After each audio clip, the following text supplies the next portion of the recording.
Bem-vindos ao Ideias Muitas, o canal foi dedicado para você.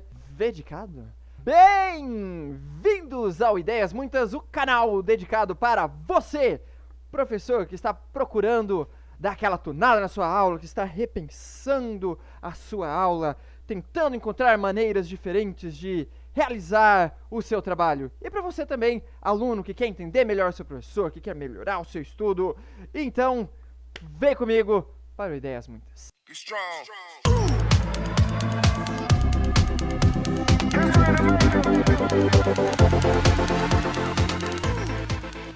E hoje estamos falando de uma das mais básicas partes, uma das mais importantes, quiçá a mais importante parte da sua aula: planejamento.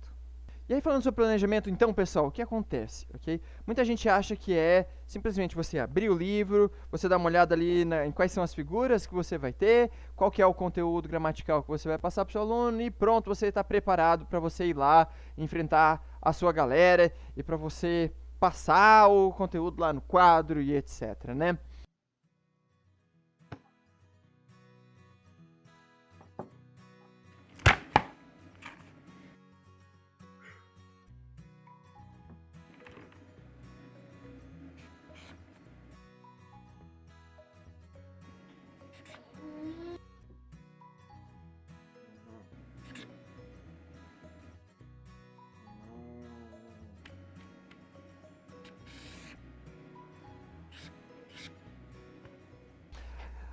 Sim, a gente tem esses pontos, mas vai muito além disso, pessoal. Então vocês precisam pensar um pouquinho mais em como é que você vai passar esse conteúdo, como é que você vai fazer com que os alunos entendam aquilo que você está conversando, aquilo que você está falando, legal?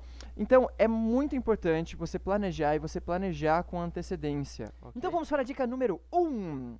O que você precisa descobrir para fazer o planejamento da sua aula é: o que você quer que seus alunos saiam fazendo no final da sua aula, o que você quer que seus alunos saiam sabendo ao final da sua aula. Eu não entendi isso muito bem. Você pode, por favor, me explicar? Então são dois objetivos. Vamos chamar o primeiro de objetivo social. Então, que tipo de situação você quer que os seus alunos aprendam a lidar, ok? Você quer que eles cheguem em um restaurante e eles saibam pedir adequadamente o cardápio e falar para tirar o picles do hambúrguer? Você quer que eles saibam lidar com algum problema de um produto que eles receberam online e aí eles vão ter que escrever falando sobre isso?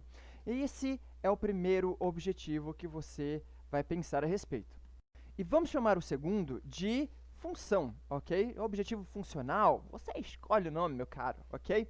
Mas o que você quer que seus alunos saiam sabendo? Então, quais são os pontos gramaticais, ok, que você quer trabalhar? Então, por exemplo, falando do nosso restaurante, eu vou precisar trabalhar com eles. Então, o would like, will have e want. Qual é o nível de formalidade que existe entre eles? Qual o melhor a ser utilizado? O que vem depois dessas estruturas, ok?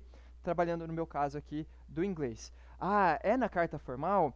Então, como é que eu introduzo uma carta formal? Quais são os verbos que são mais utilizados? Então, pessoal, e aí o que acontece? Muitas vezes eu vejo em livros, eu vejo em sites, inclusive livros com os quais eu estudei, falando que você precisa encontrar o tema, né, da sua aula. E só que esse tema, ele só está relacionado a essa parte de funções. Então, hoje nós vamos trabalhar com voz passiva, com voz ativa. Hoje nós vamos trabalhar com would like. E aí acabou, ok?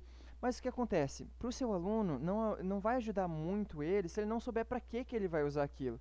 E aí você trabalhar com a aula quadrada, né, sem o aluno entender ainda por que ele está aprendendo aquilo. Então, por isso, o primeiro objetivo, ok, o objetivo social, vamos chamar ele assim, é um dos fundamentais. Porque aí, a hora que ele for aprender as funções, ele sabe o porquê que ele precisa aprender aquilo e em quais situações ele vai aplicar. Então, já captei vossa mensagem, Thiago. Então, qual é a próxima etapa? Número 2. O que seu aluno sabe sobre isso? Pessoal, a gente está em pleno século XXI. O seu aluno, ele tem acesso a muito mais coisa, meu caro, do que você imagina, ok? Ele assiste lá o Netflix dele, ok? Ele já ouviu várias expressões disso e daquilo, ele entra e conversa com o pessoal em tudo quanto é canto enquanto ele está jogando Fortnite, ok? Então, o que ele já sabe de muita coisa, pessoal. Então você precisa entender o que o seu aluno ele já conhece a respeito daquele fato. Okay, guys, so today we're going to learn about verb to be. Teacher, a gente já aprendeu o verbo to be ano passado. Ah, legal, Joãozinho. Okay, so guys. I am a very nice guy. Very nice, very nice. She's 10 years old. Joãozinho, você tá atrapalhando a aula sim, meu caro. So, guys, verb to be. I am. Para isso, pessoal, qual a dica que eu dou? Comece a sua aula com um warm-up ali, ok? Trabalhando com esses conteúdos, não para você corrigir, não pense em correção agora, mas justamente para você entender o que ele já consegue lidar, com o que ele já consegue lidar, e também com as funções que ele já tem, que ele já sabe, que ele já ouviu, alright? Justamente para você não ficar batendo na mesma tecla, para não ficar aquela aula maçante, ok? Legal, Thiago. Então, pelo que eu entendi, a gente vê o objetivo, a gente analisa o que o aluno já sabe a respeito, para eu não ficar martelando o coitado com verbo to be o resto da vida. E aí que se você está curtindo essas super dicas, não deixe de acompanhar o nosso próximo vídeo, logo aqui ou logo aqui. Se inscreva no canal, bate no sininho, te vejo na próxima. See ya!